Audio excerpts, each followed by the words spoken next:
So Trump actually got indicted last week in relation to the classified documents, which I guess were so classified. They were like nuclear documents and like strike documents. And so I think he technically got arrested or arraigned. I don't know what the official like formal de jure language about it would be. But it's really crazy because, he had already been indicted, but there's another one, and he's the first ex-president to ever be indicted. This is just such a huge, huge, huge deal. It's unheard of in American history. It's just crazy, and he's just such a massive criminal. He's got like multiple charges against him because he has the hush money stuff, which that's probably not going to stick. But then he's got like all the New York crimes, and I think he was found liable on some civil crimes there too or something, which is like falsifying a bunch of financial documents, etc. But I think a logical kind of question, sequitorious thought, I don't know how you'd say that, would be like, well, how does this impact the race considering that he's the leading candidate in the Republican field? So we get an interesting article here. It says Trump lead over GOP field slips after federal indictment poll. So it says former President Trump's lead over the Republican presidential primary field for 2024 slipped in the wake of his federal indictment, according to a poll released Tuesday. A CNN poll found that although the former president is still at the head of the GOP field by a wide margin, his support among Republicans and Republican-leaning independents dipped 6 points after he was indicted and arraigned on 37 federal criminal charges in connection with the Justice Department's classified documents probe. Among Republicans and Republican-leaning independents surveyed, 47% said last week that they support Trump for the GOP nomination, down from 53% who said the same last month.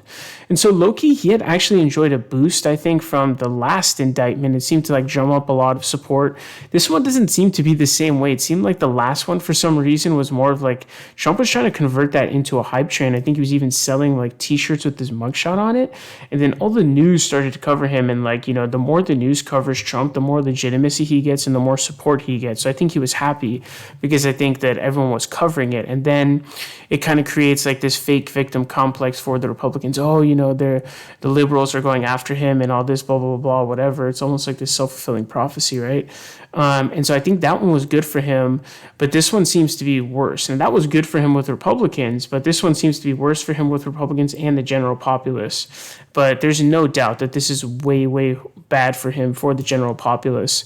But it's really important because, it's 6 points in the presidential race, and it's just so early in terms of the polling numbers, but Ron DeSantis is at 26 points, which I was actually surprised by. But in the poll, he's up at 26 points. And so it's 47 to 26, 21-point lead for Donald Trump, the sort of, previous Republican president.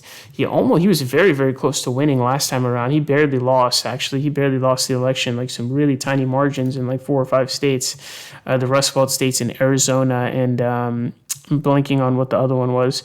But basically, that's pretty solid. I'm surprised that DeSantis is at 26 now. Trump doesn't have a majority, really.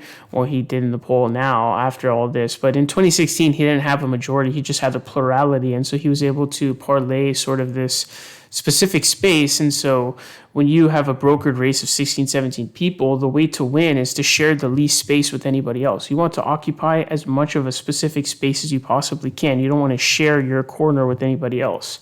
So he was willing to say, hey, Mexico is sending their rapists, we need to ban Muslims. He was down to say all that crazy shit that no one else was down to say.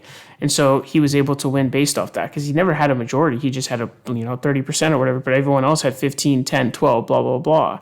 And so for me, and this is sort of what political science seems to say is, if it was 1v1 DeSantis versus Trump, DeSantis wins. But if it's a brokered race, Trump is going to win because ultimately he is going to occupy that little space that no one else can touch.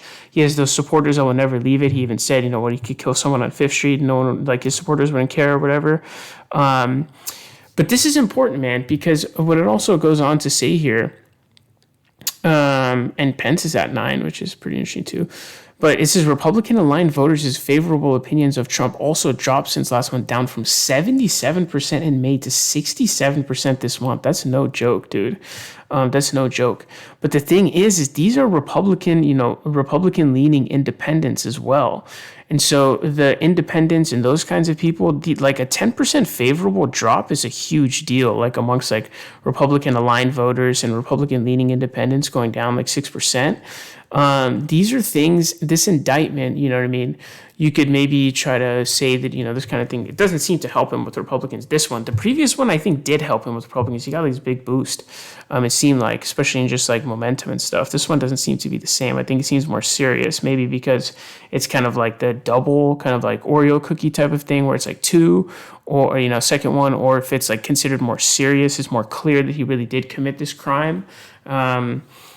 But, there's something that would really hurt him in the general election that I think just makes it basically impossible for him to win the general. There's no way Trump wins the 2024 general election. It's just impossible, especially with inflation. I just did a story about that recently, how inflation is going down, right?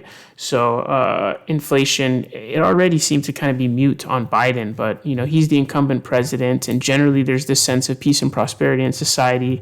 Inflation is going down, and the last year's economy is actually the biggest indicator of whether or not a president is going to win re-election, an incumbent president. And so, assuming the economy holds, nothing crazy happens, he's definitely going to win. And Trump is just too crazy.